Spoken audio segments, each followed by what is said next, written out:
में आप इसको Fe से रिप्रेजेंट करेंगे, Fe जिसका मतलब होता है आयरन।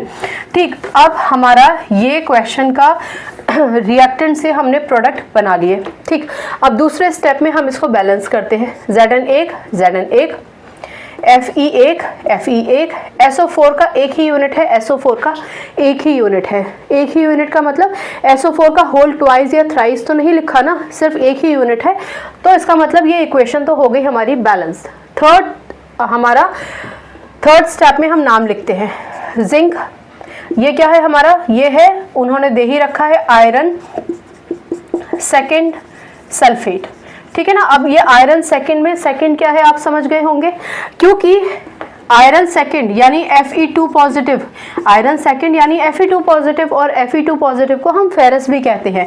यानी यहाँ पर आपको फेरस सल्फेट भी अगर क्वेश्चन में आयरन सेकंड की जगह लिखा मिल जाए तो आप समझ जाइए कि FeSO4 की ही बात कर रहे हैं। ठीक है, चलिए ये क्या है हमारा, ये है जिंक सल्फेट, और ये क्या है, ये है हमारा आयरन। ठीक, अब ये जो मैंने क्वेश्चन सॉल्व किया है, अगर आपसे ये पूछा जाए what will happen when zinc reacts is added to a solution of iron second sulphate, तो आप कह देंगे कि when zinc is added to iron second sulphate, zinc sulphate is formed and this iron is released, iron is also produced. ठीक, आप इतना लिख सकते हैं, रिलीज तो गैस होती है ना, आयरन इज ऑल्सो प्रोड्यूस्ड, इतना लिख सकते हैं।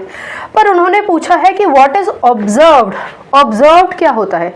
ऑब्जर्व तो वो हुआ ना जो हम देख सकते हैं, यानी अगर कोई बदलाव हो रहा है और वो बदलाव हम देख पा रहे हैं तब आप कहेंगे कि हमने क्या ऑब्जर्व किया। उन्होंने आपसे यही पूछा है, व्हाट विल हैपन नहीं पूछा है, व्हाट विल यू ऑब्जर्व, क्या आप ऑब्जर्व करेंगे। तो ऑब्जर्व करने की बात आप समझिए। देखिए ये जो आयरन सल्फेट है ना, ये ग्रीनिश सॉल्यूशन होता है, ग्रीनिश सॉल्यूशन यानी ग्रीन कलर का होता है। और जब Zn ने Fe को डिस्प्लेस कर दिया और ZnSO4 बनाया तो ये जो जिंक सल्फेट बन गया ना, ये है हमारा कलरलेस। तो आखिर आपने ऑब्जर्व क्या किया, आपने एक ग्रीनिश सॉल्यूशन को कलरलेस बनते हुए देखा अपनी आंखों से। ठीक है ना। अब मैं थोड़ा सा आपको पीछे लेकर जाना चाहूंगी, ये क्वेश्चन का आंसर आपको मिल चुका है, लेकिन अल्टीमेटली FeSO4 कैसे बना था।